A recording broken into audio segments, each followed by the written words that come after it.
지난주에 저희가 살펴본 말씀 제목 기억나세요? 신앙생활의 황금기 언제예요? 지금입니다. 언제라고요? 지금. 할렐루야. 여러분은 지금 황금기를 살고 계십니다. 이 신앙생활의 황금기를 바로 지금 누리며 살아가기 위해서 우리가 바꿔야 될 태도 중에 하나는 누군가와 비교하는 삶을 멈추는 것입니다. 과거의 나와 자꾸만 비교하고 내가 이때는 이렇게 잘 나갔는데 그때와 지금을 비교하면서 지금의 열등감으로 살아가지 않고 자유함으로 살아가야 한다는 거죠. 또 옆에 있는 분들, 이웃과 다른 사람과 비교하며 살아가는 것을 멈추고 하나님께서 내게 주신 것 붙들고 살아가는 것, 그게 우리가 지금을 황금기로 살아갈 수 있는 비결이라고 말씀드렸습니다.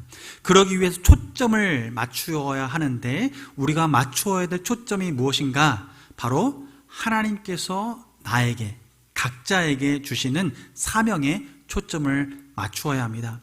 그럴 때 비로소 우리는 내게 주신 사명을, 다른 사람이 아니라 내게 주신 사명을 이루어드리는 데 초점을 맞추고 살아가게 되고, 그때는 누가 비교할 것이 아니라 같은 일을 하더라도 그 사람에게 주신 사명 그 사람이 이루어가는 것이고, 내게 주신 사명 내가 이루어가는 것이고, 그것이 비교할 문제가 아니라 어떻게 주님을 위해서 성취해 낼 것인가, 성취해 드릴 것인가, 여기에 초점이 맞춰지게 된다라는 것입니다. 그때 비로소 우리는 그것을 주님과 함께 성령의 동행하심으로 이루어드릴 때 우리 인생은 비로소 황금기의 삶을 살아가게 된다는 거죠. 여러분, 그 황금기의 삶을 지금 살아 계시는 줄로 믿습니다. 우리의 삶은 그렇게 황금기의 삶을 살아갑니다. 그렇다면 저는 여기서 한 가지 질문이 드는데요, 지나온 과거는 어떡할까요? 지난주엔 제가 과거는 변하지 않기에 우리가 초점을 맞춰야 될 것은 지금이라 말씀드렸고, 미래도 우리가 아직 소유하지 않은 시기이기 때문에 지금에 초점을 맞춰야 된다고 말씀을 드렸는데요, 그렇다면 과거는 아무런 소용이 없을까? 그래서 그저 과거는 묻지 마세요 라고 말하면서 음률이 나올 뻔했습니다. 과거를 묻지 않고 우리가 현재만 집중하면 될 것인가? 그런데 하나님께서는 우리 인생에 겪어왔던 역사, 그 과거의 역사, 변하지 않지만 이 변하지 않는 이 과거의 역사를 오늘, 지금 내 삶의 밑거름으로 사용하실 수 있도록 주님께서는 그 모든 자양분들을 미리 심어 놓으셨다라는 것입니다. 그래서 오늘 신앙생활 황금기를 맞이하기 위해서 밑거름 삼을 수 있는 것이 무엇인가? 바로 과거라는 거예요. 과거는 바뀌지 않고 변하지 않지만 이 과거를 해석해내는 그런 관점들은 다양할 수 있습니다. 능력은 다양할 수 있어요. 그래서 과거를 지금의 삶에, 우리 인생을 황금기로 만들어가는 그것으로 사용하기 위해서는 우리에게 새로운 능력이 필요한데, 그것이 무엇이냐면 해석의 능력입니다. 어떤 능력이라고요? 해석의 능력. 오늘을 잘 살아내기 위해서 과거에 이미 지나간 과거, 이미 고정되어 있는 과거, 변하지 않는 그 과거를 오늘 내가 어떻게 해석해내느냐예요. 그래서 역사학자는요, 칼 베커라는 역사학자는 이렇게 얘기를 합니다. 역사란 객관적인 사실을 서술하는 작업이 아니라 역사적 사건에 대한 현재적 해석이고 현재적 평가다라고 얘기를 합니다. 즉, 과거에 벌어진 역사를 팩트만 잘 기록해 놓은 것, 그것만으로 의미를 찾기보다는 그것을 지금 현재적인 지금 상황 안에서 어떻게 평가하고 해석해 낼 것인가, 그 해석을 통해서 우린 더 유의미한 그런 삶을 살아갈 수 있다라는 거예요. 그러니 우리 변화되지 않는 과거 그냥 잊어버리면 끝이지 라고 생각하는 것이 아니라 그 과거를 오늘 더 의미 있는 풍성한 삶을 살아내기 위해서 잘 해석해내는 삶이 필요하다는 거죠. 그런데 우리는 과거를 해석해낼 때 대부분 어떻게 해석하느냐 하면 이렇게 육신의 정욕을 따라 해석해요. 대부분 후회합니다. 과거에 있었던 일을 내가 왜 그렇게 했을까 하고 후회하는 삶을 살기도 하고요, 때로는 환경 탓, 누구 탓, 탓하면서 과거를 그냥 비춰볼 때가 있습니다. 때로는 지나간 과거, 무엇 때문에, 누구 때문에, 저 사람 때문에 내가 힘들었어, 고난당했어 라고 하면서 원망할 수도 있습니다. 과거에 벌어진 일을 가지고 지금 후회하거나 누구 탓을 하거나 원망하는 삶을 살아갈 수가 있어요. 여러분 어떠십니까? 우리 삶을 어떤 것으로, 어떤 렌즈를 가지고 해석하길 원하십니까? 하나님께서는 우리의 삶의 과거를 더 의미 있는 삶, 우리 삶을 더 풍요롭게 하고 진정으로 황금기의 삶을 살 수 있는 자양분으로 사용하는 과거가 되길 원합니다. 그러기 위해서 우리가 새로운 렌즈를 끼워야 하는 거죠. 그게 어떤 것인가? 오늘은 세 가지의 관점을 살펴보려고 합니다. 우리가 과거를 바라볼 세 가지 관점. 첫 번째는 무엇이냐면요, 후회를 넘어서서 회개를 하는 것입니다. 후회를 넘어서서 회개하는 것. 두 번째는 누구 탓을 하는 것을 넘어서서 감사하는 거예요. 세 번째는 우리 삶에 고난이 찾아온 것 때문에 원망을 하지 않고 원망을 넘어서서 찬양하는 삶입니다. 오늘은 이 세 가지 말씀을 함께 나누고자 합니다. 여러분, 이 세 가지 렌즈를 가지면 우리 삶의 이 과거를 오늘의 더 풍요로운 삶, 또한 주님께서 진정 우리 삶을 통해서 원하시는 삶을 살아갈 수 있게 돼요. 여러분, 첫 번째 살펴보고 싶은 것은 우리 인생 가운데 하나님께서 바라시는 삶을 살아갈 때 과거에 우리가 실수했던 것들, 그런 거 볼 수 있고 또 후회스러운 것들을 볼 수 있잖아요. 그런데 하나님께서는 우리의 삶의 이 과거를 바라볼 때, 모든 것을 바라볼 때 이렇게 바라보길 원하세요. 먼저는 시편 103편 오늘 본문 말씀 2절 기억하시죠? 내 영혼아 여호와를 성축하며 그의 모든 은혜를 잊지 말지어다. 그냥 과거를 잊어버리고 그냥 이거 더 이상 생각하고 싶지 않아 라고 하면서 외면하면서 낼 수도 있지만, 하나님은 그것을 다시 모든 것을 생각해보고 그 은택을 잊지 말지어다 라고 얘기해요. 그 가운데 하나님을 성축하라 라고 얘기하는 거예요. 그러니 과거를 대면할 수 있는 자세가 우리한테 있어야 합니다. 우리가 과거를 대면하려고 할 때, 그러면 오늘 말씀드렸던 이 세 가지 관점으로 대면하는 거예요. 첫 번째가 뭐라고요? 회개예요. 회개는 우리 삶을 단순한 후회로 바라보지 않고 후회를 넘어서서 우리의 생각의 방향을 바꾸고 우리의 삶의 행동의 방향을 바꾸어 내는 것이 진정한 회개입니다. 후회는 언제 할까요? 저는 후회를 자주 합니다. 요즘 나오는 배를 들어가게 하고 싶어서, 작년에 작정했던 게 그래도 가까운 국민생활관 다녀보자 해서 헬스장을 끊어서 한 달을 다녔습니다. 30일 중에서 하나, 둘, 셋, 넷, 다음이 세어지지 않는 것 같습니다. 그래서 올해도 한번 그래서 용기를 내서 누구한테 말 안 하고 혹시 중간에 또 이렇게 할까봐 혼자 몰래, 아내 몰래 새벽 예배 마치고 또 다녀왔습니다. 한 달을 끊었습니다. 첫 주에 한 번, 두 번, 세 번까지 못 가고 그 다음 주에 또 한 번, 두 번, 또 세 번까지 못 가고 그 다음 주에 한 번, 더 이상 못 가고, 제가 그러고서 끝났습니다. 여러분, 그렇게 다녀오고 나니까요, 30일 중에 5번이라는 것을 딱 비교해 보니까요, 아이고, 내가 왜 이 돈을 다 들였나, 내가 왜 이 돈을 다 들였나 하면서 후회스럽더라고요. 그런데 여러분, 후회하면요 그냥 잊어버리고 끝나요. 그래, 그냥 그러고 말지 하고 더 이상 변화가 없어요. 지금은 제가 어떻게 하고 있을까요? 끊었을까요? 안 끊었을까요? 여전히 집에만 있습니다. 발길을 끊었습니다. 거기 가는 발길을 끊어버리고 말았어요. 후회는요, 우리 삶에 변화를 주지 못해요. 후회는 그냥 내 감정상의 불편한 것을 덮어놓는 거죠. 잊어버리는 거예요. 그것으로 그냥 만족하려고 하는 거예요.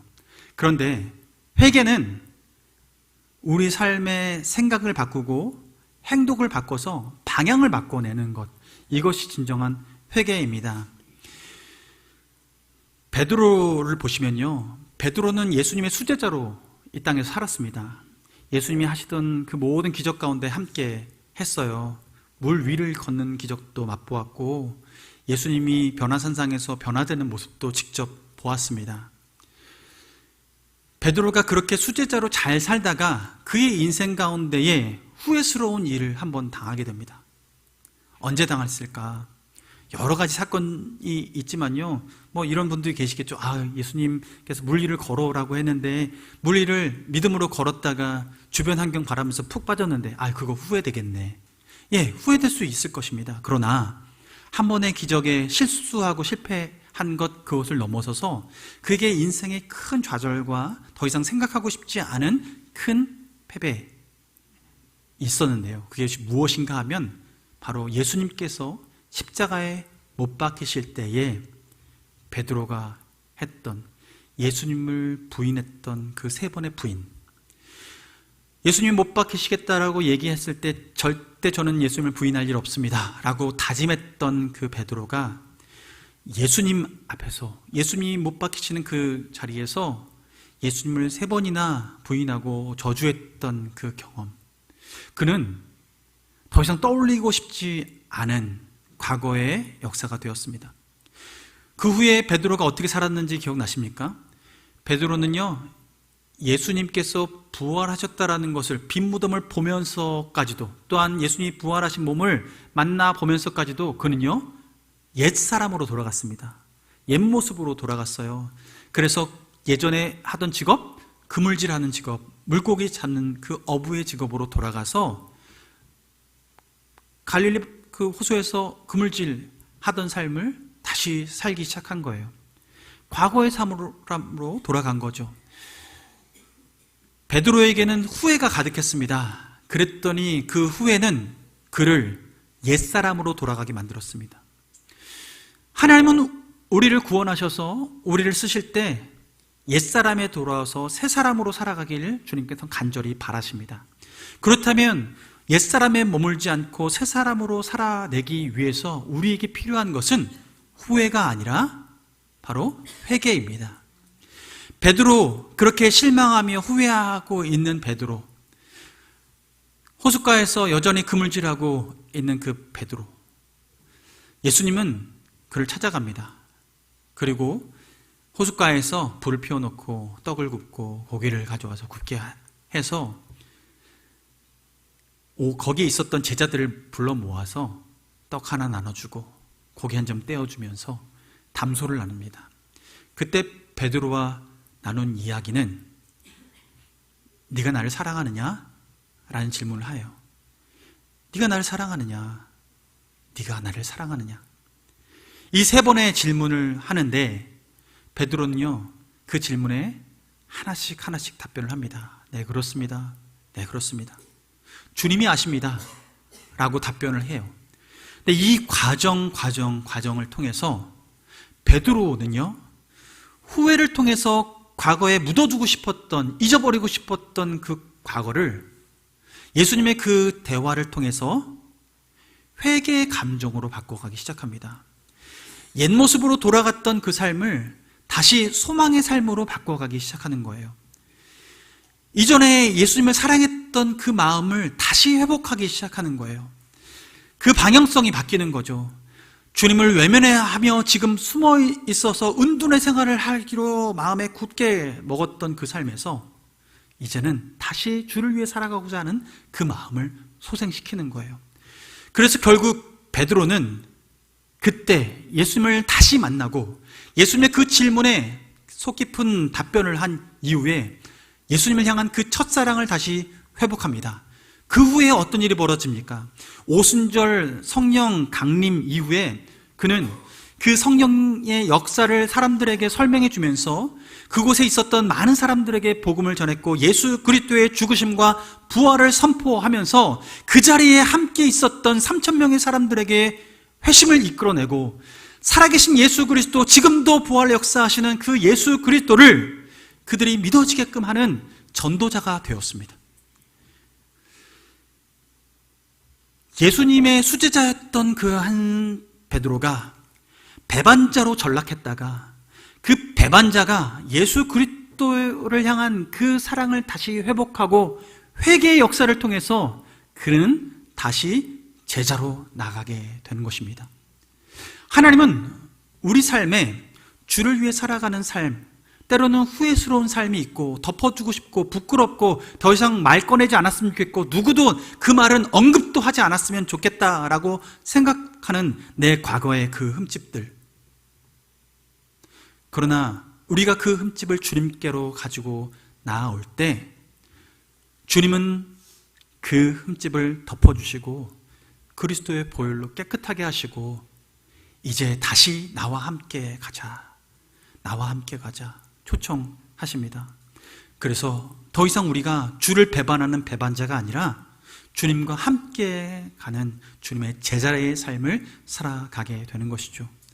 오늘 하나님께서는 우리에게 후회를 넘어서서 이 과거의 역사, 그 후회를 넘어서서 주님 앞에 회개함으로 주님의 제자로서의 삶을 살아가기를 주님이 촉구하고 계십니다. 그 제자의 삶을 살아가는, 회개의 삶을 살아가는 여러분 되시기를 주님의 이름으로 축원합니다. 두 번째로 살펴볼 것은 변하지 않는 과거를 우리가 어떻게 대면할 수 있을까? 두 번째는 감사입니다. 감사는 무엇인가 좋은 일이 생길 때 감사할 수 있습니다. 내가 바라던 일이 이루어지면 감사할 수 있습니다. 아프다가 나으면 감사할 수 있어요. 그런데 그렇지 않으면 어떡합니까? 내가 예상했던 대로 상황들이 풀려나가지 않으면 어떻습니까? 약속 시간 사람들과 약속을 하고 만나기로 했는데요. 그 약속 만남 가는데 시간 정해놓고 출발하는데 옷 챙겨 입고 화장하다가 약간 늦어서 출발 시간에 늦어서 한 2분을 늦게 출발했더니 버스를 타고 가야 되는데 버스가 내 앞에서 바이바이 하고 떠나가는 그 뒷모습. 떠나간 버스는 돌아오지 않고 뒤를 바라보고 있지만 10분 후에나 비로소 한 대가 다시 와서 그 차를 타고 갔더니 환승하려고 지하철에 내려가서 지하철역에 딱 들어가는 순간 바로 문이 닫히고 그 앞차가 떠나가는 그 모습을 보면서 가슴을 치며 아파하며, 그런데 다음 열차를 타려고 봤더니 빽빽하게 사람들이 가득 차 있어서 더 이상 비집고 들어갈 수 없는 그 지하철을 보고 다시 한번 다음 차를 기다려야 하면 그 마음, 다음 차를 겨우 타고 도착했더니 결국은 30분을 늦어서 상대방에게 사과할 수밖에 없었던, 그래서 내 입에서 나오는 핑계거리는 무엇이냐? 아니, 지하철을 탔더니 지하철이 빵꾸가 나서 더 이상 앞을 가지 못했어요 라고 말하면서 터무니없는 핑계로 그 시간을 모면하려고 하는 그런 시간. 말할 수 없는, 탓할 수 없는 그것까지 탓하면서 나를 조금 더 옹호하려고 하는 그런 모습들.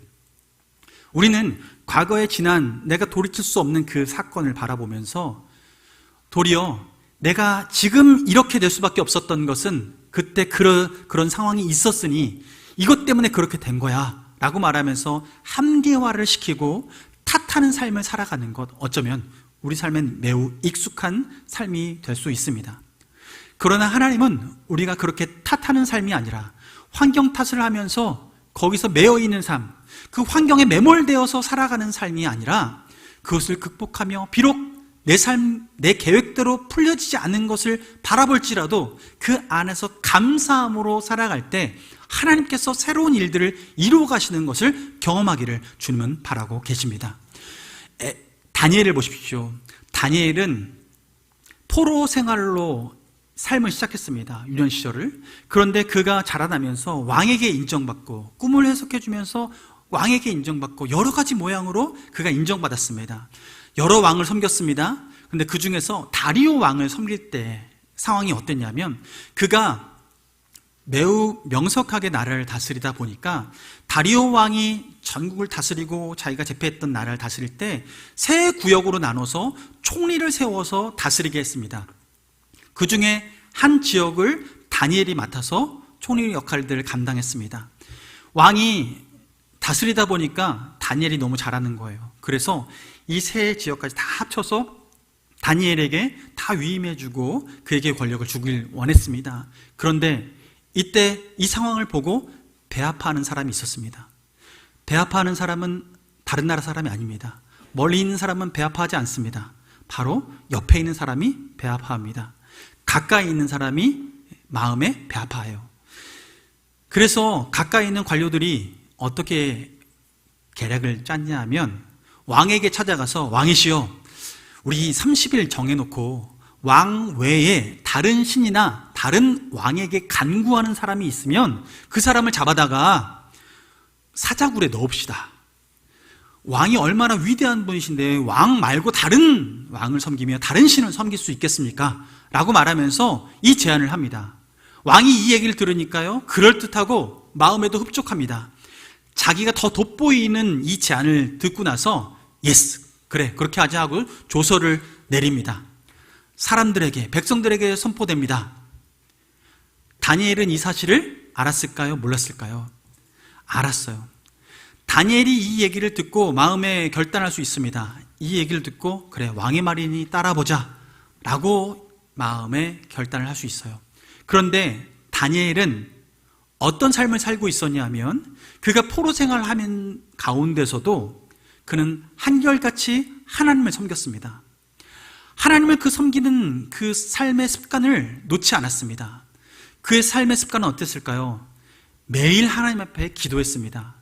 멀리 타 지역에 사니까요, 성전이 있는 곳을 향해서, 그곳을 향해서 하나님께 기도하는 습관이 있었습니다.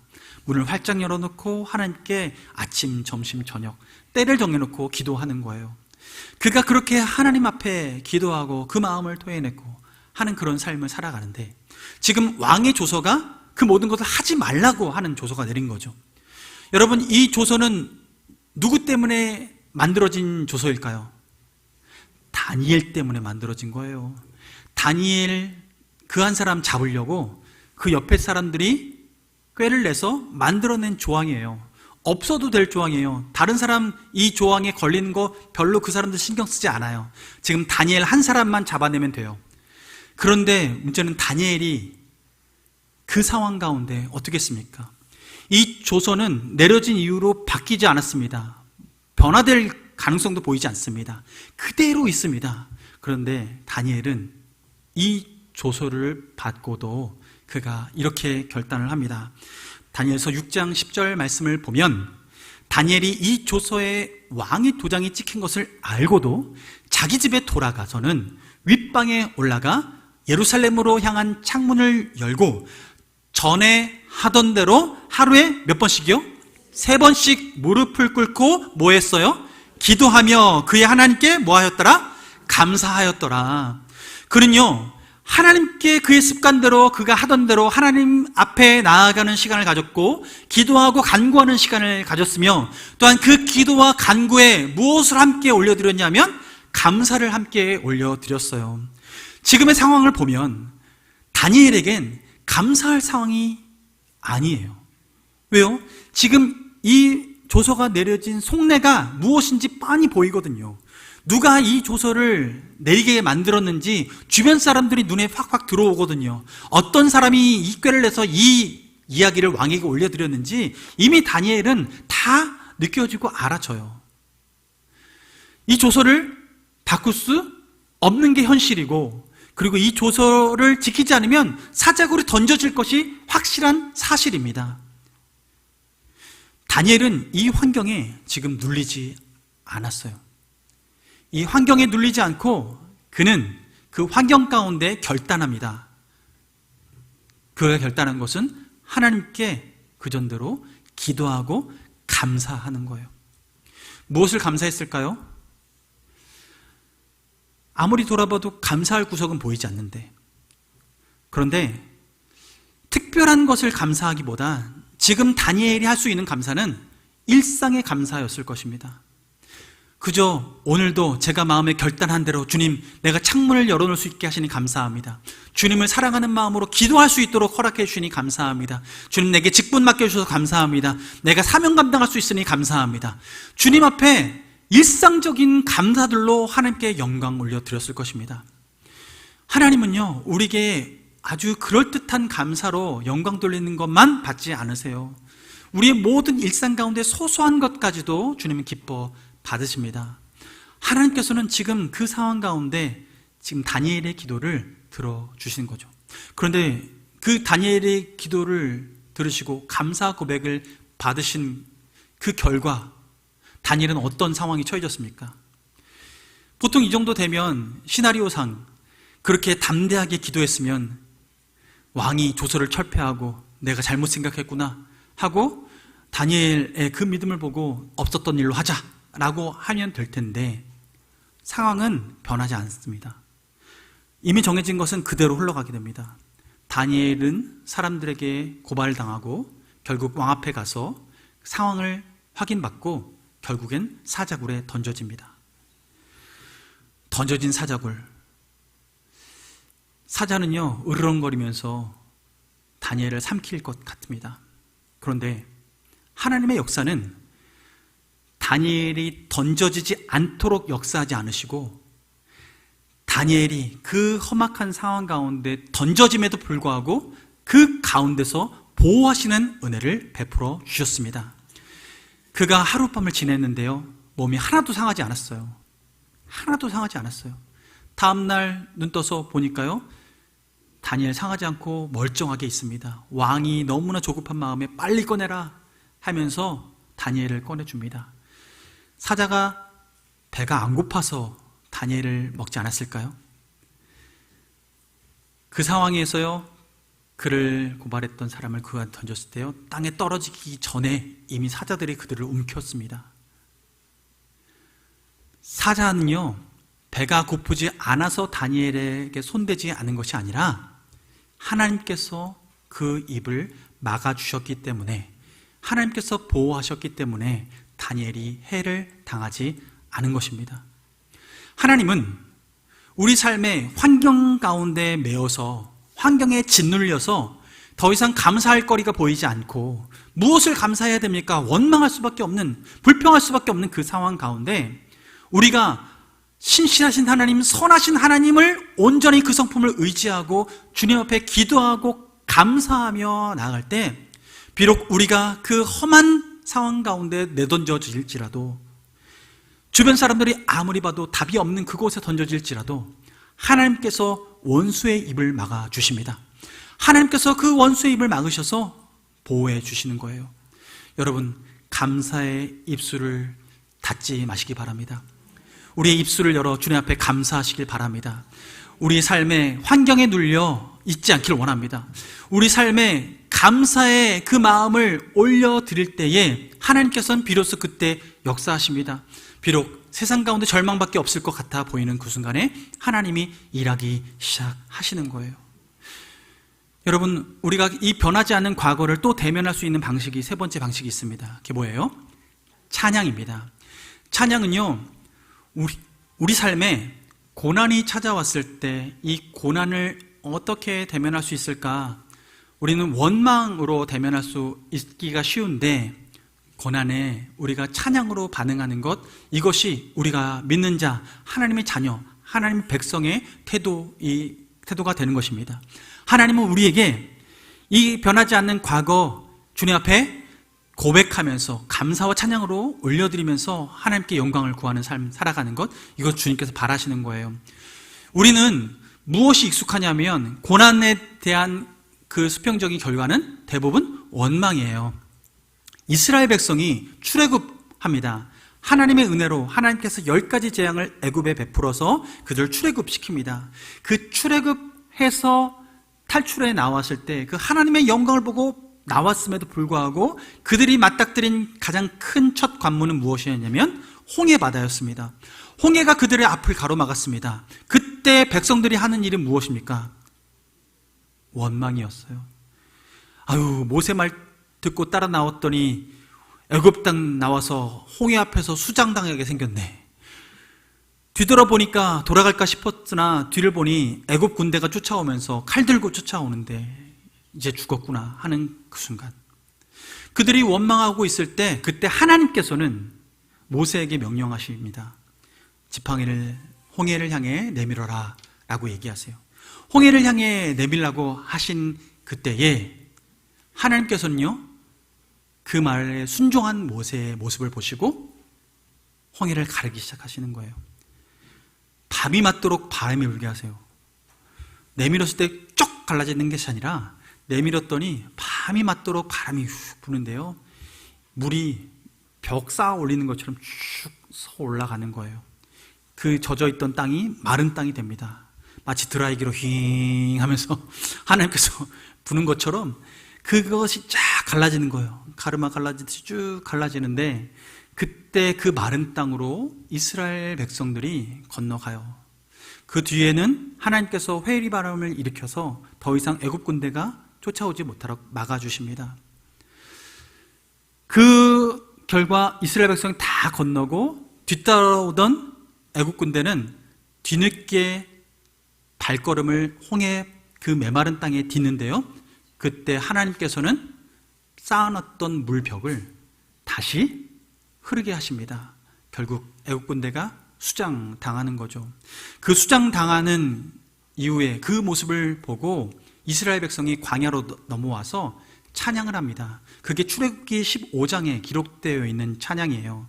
1절, 2절만 보면요, 이렇게 말합니다. 이때 모세와 이스라엘 자손이 이 노래로 여호와께 노래하니 일러스되 내가 여호와를 찬송하리니 그는 높고 영화로우시며 말과 그 탄자를 바다에 던지셨음이로다. 여호와는 나의 힘이요 노래시며 나의 구원이시로다. 그는 나의 하나님이시니 내가 그를 찬송할 것이요 내 아버지의 하나님이시니 내가 그를 높이리로다. 아멘. 그들의 삶 가운데, 그 고난 가운데 원망하던 그들에게 훈련시키는 거예요. 너희들의 입술에 더 이상 원망의 목소리가 나올 것이 아니라 이제 찬양의 목소리가 나와야 한다라는 걸 훈련시키는 거죠.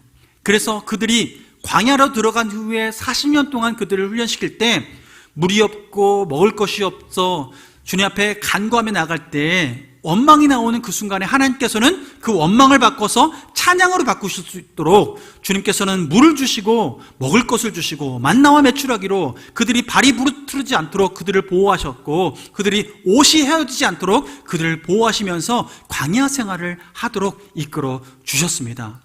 하나님께서는 그들의 삶을 원망이 아닌 주님을 찬양하는 삶으로 바꿔 나가길 원하신 거예요. 여러분, 우리의 삶이 찬양으로 넘치길 원합니다. 원망을 잠잠케 하고 찬양으로 나아갈 때 하나님의 구원은 우리의 눈앞에 펼쳐지게 될 것입니다. 바울과 실라를 보십시오. 바울이요, 실라가 복음을 전하기 위해서 각양 지역을 다니면서 지금 2차 전도 여행을 다닐 때, 그때 복음을 전할 때 위협을 당해서 결국 감옥에 갇히는 일이 벌어집니다. 근데 그 두 사람이 감옥에 갇혔을 때 그들이 한 행동은요, 다른 게 아니에요. 오늘 본문 사도행전 16장 25절 말씀을 보면 그들이 감옥에 갇혀서 한 일은 한밤중에 바울과 실라가 기도하고 하나님을 뭐 했어요? 찬송하며 죄수들이 듣더라 말합니다. 바울과 실라가 복음을 전하다가 감옥에 갇히는 상황이 되었으면요, 저 같으면 하나님이 내가 왜 이렇게 주를 위해서 일하는데 나에게 왜 이런 엉뚱한 일을 경험하게 하시는가 원망할 수 있어요. 그런데 그 원망한 일, 억울한 일을 당함에도 불구하고 그들의 입술에 바뀌지 않은 것은 그럼에도 불구하고 주님을 찬양하는 거예요. 그런데 그들이 찬양할 때 어떻게 찬양했습니까? 주변 사람 듣는 게 부끄러우니까 속으로 기도해야겠다 하고 속으로 막 기도하고 묵상 기도하고, 두 사람끼리 하나님을 찬양합시다 하고 서로 귀에다 대고 여호와를 찬양합시다, 여호와를 찬양합시다. 바울이 신라의 귀에 대고 신라가 바울의 귀에 대고 이렇게 우리 조용히 찬양합시다 하고 하지 않았어요. 그들은 그 감옥 안에 있는 모든 죄수들이 듣도록 하나님을 찬양했습니다. 우리 찬양은 우리의 속으로 하는 찬양을 넘어서서 우리 다른 사람이 듣는 찬양, 이웃이 듣는 찬양, 내 찬양이 믿는 사람들만이 듣는 찬양이 아니라 아직 믿지 못하는 사람들이 듣는 찬양이 되어져야 하는 것입니다. 그렇게 찬양이 되었을 때 어떻겠습니까?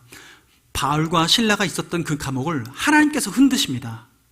그래서 그 감옥 문이 흔들리고 모든 감옥 문이 열리고 착고에 매였던 그 발의 족쇄들이 다 풀려져 나가면서 탈출할 수 있을 정도로 완전하게 하나님께서 풀어주십니다. 완전한 자유를 주시는데요, 그들은 그곳에서 한 발자국도 움직이지 않아요.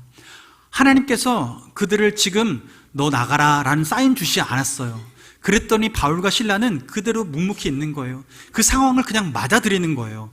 그가 감옥에 갇힌 것도 주님의 뜻이라 생각하고 그 자리에 참여했고, 그곳에 하나님께서 문을 열어주셨음에도 불구하고 그들은 그대로 그 자리를 지켰어요. 주님이 무슨 뜻을 이루어 가실까? 그때 간수장이 들어왔고, 그가 자결하는 그 순간에 그를 붙잡아 세우고, 우리가 다 여기 있다, 너의 목숨을 죽이지 말아라, 자결하지 말아라, 그를 붙잡습니다. 결국 그 간수장과 그로 말미암아 그 가족들이 예수의 복음을 듣게 되었고, 복음을 듣고 구원받는 역사가 일어나게 돼요. 여러분, 우리 인생 가운데 원망을 찬양으로 바꿔낼 때 하나님께서는 우리를 복음의 도구로 사용하십니다. 우리의 입술에 원망이 아니라 찬양으로 나갈 때 하나님은 우리 찬양을 간증으로 바꿔주십니다. 그 간증을 듣는 사람들이 반드시 구원의 열매가 될 것입니다. 하나님께서 그 한 사람을 변화시키실 거예요. 여러분, 우리의 입술에 무엇이 가득합니까? 우리는 우리의 과거의 삶을 지금 어떻게 대면하고 있고 어떻게 반응하고 있습니까? 혹시 여전히 후회하고 있지는 않습니까? 여전히 환경 탓만 하고 있지는 않습니까? 여전히 원망만 하고 있지 않습니까? 오늘 주님은 우리 신앙생활의 황금기를 오늘 더 풍성하게 살아가기 위해서 과거에 변하지 않는 그 과거의 역사를 오늘 우리의 눈을 바꾸시고 우리의 태도를 바꾸셔서 후회를 넘어서서 회개하게 하시고, 우리의 환경 탓을 넘어서서 감사하게 하시고, 또한 원망을 넘어서서 주님께 찬양하는 삶을 살아가도록 우리를 인도하고 계십니다. 우리 안에 이 결단을 할 때 하나님은 우리의 삶을 사명자의 삶으로 바꿔주십니다. 배신자의 삶이 아니라 전도자, 제자의 삶으로 이끌어 주십니다. 우리의 삶을 그래서 궁극적으로는 복음을 전하는 그 삶을 살아갈 수 있도록 인도하세요. 그래서 한 사람이 변화되는 그 여정에 우리가 쓰임받게 되는 것이죠. 비록 그때 억울한 일 당해서 감옥에 갇히는 일들이 벌어질지 모르고 사자가 우리를 움킬 것 같은 두려운 상황이 벌어질지 모르나, 그 가운데 감사를 잃지 않는 그 한 사람에게 하나님께서는 하나님의 손을 뻗으시고 원수의 입을 막으시고 하나님께서 보호해 주실 것입니다. 이것이 하나님께서 오늘 우리에게 주신 약속이에요. 그러므로 여러분, 신앙생활 황금기의 삶을 살아내기 위해서 그 밑거름이 되는 그 과거의 역사를 단순히 후회로 치부하지 마시고, 원망으로 치부하지 마시고, 그리고 누구 탓하는데 허비하지 마시고, 그 안에 주님 앞에 회개와 감사와 찬양으로 영광 돌리는 우리 모두가 되기를 주님의 이름으로 축원합니다.